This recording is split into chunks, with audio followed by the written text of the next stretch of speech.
नमस्ते सबको। मैं एक सरकारी जागी के लिए पढ़ती हूँ और मैं नेपाल से मैं पीएससी के लिए तैयारी करती हूँ। और हमारे पढ़ने के लिए सबसे पहले हमको क्या चाहिए, तो हमको क्या पढ़ना है उसके लिए एक लक्ष्य फिक्स होना चाहिए कि हाँ हमको यही चीज़ पढ़ना है। हमारा लक्ष्य जब फिक्स होगा तब हम सब कुछ कर सकते हैं कि हाँ हमें इतना शॉर्टेन टाइम में इतना साल में हम पूरा ट्राई करेंगे, पूरा कोशिश करेंगे कि हमारा नाम आ जाए। और उसके लिए पहले सबसे फर्स्ट नंबर हमारा लक्ष्य फिक्स होना चाहिए और आप में वो जुनून होना चाहिए कि हाँ मैं कर सकती हूँ, हाँ मैं ये काम कर सकती हूँ, मैं नहीं कर सकती हूँ। लाइक डिस्ट्रैक्शन नहीं सोचना चाहिए, निगेटिव नहीं सोचना चाहिए कि नहीं हमसे नहीं होगा, हाँ हमसे होगा, इतना सोचना चाहिए कि I can do it, do और डाई, मैं कर सकती हूँ। और आप में भीतर से वो जुनून पैदा करने चाहिए कि हाँ मैं कर सकती हूँ। और उसके बाद हमको दूसरे के लिए मत पढ़ना कि हाँ वो उसके लिए हमको पढ़ना है, उसके लिए नहीं पढ़ना है, अपने आप के लिए पढ़ना है। हम लोग अपने आप के लिए पढ़ेंगे, फ्यूचर में हमारा फ्यूचर पूरा सिक्योर रहेगा, कुछ चीज़ का ही कमी नहीं होगा, जो भी होगा सब कुछ अच्छा होगा। पढ़ाई से लेकर, खाना से लेकर, रहना से लेकर, फैशन से लेकर, हर एक कुछ चीज़ से होगा। और उसके बाद एक कहावत भी है, हम कहीं सुने थे, एक हथियार उठने से भी पहले हथियार और पेन का साइज़ कितना छोटा बड़ा होता है। हथियार कहाँ उतना बड़ा, एटम बम कहाँ उतना बड़ा, और एक पेन इतना छोटा।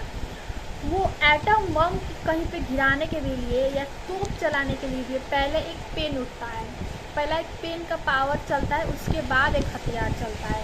सोचिए एक पेन का कीमत कितना ज़्यादा है, वो पेन का कीमत कितना ज़्यादा है। आपको वही अधिकारी बनना है कि पहले पेन उठे, उसके आपका पेन उठे, फिर कुछ उठे। उसके बाद एक होता है ना, हाँ मैं मानती हूँ कि डिस्ट्रैक्शन सबको होता है, मुझे भी होता है, मैं भी पढ़ती हूँ, मुझे भी होता है। अनलिमिटेड डिस्ट्रैक्शन होता है, बहुत कुछ का डिस्ट्रैक्शन होता है, लेकिन उस डिस्ट्रैक्शन से हार नहीं मानना है। उस डिस्ट्रैक्शन से लड़कर, मुझ में वो क्षमता है, मैं कर सकती हूँ, लड़कर और अपना भविष्य बनाने में लगना पड़ता है।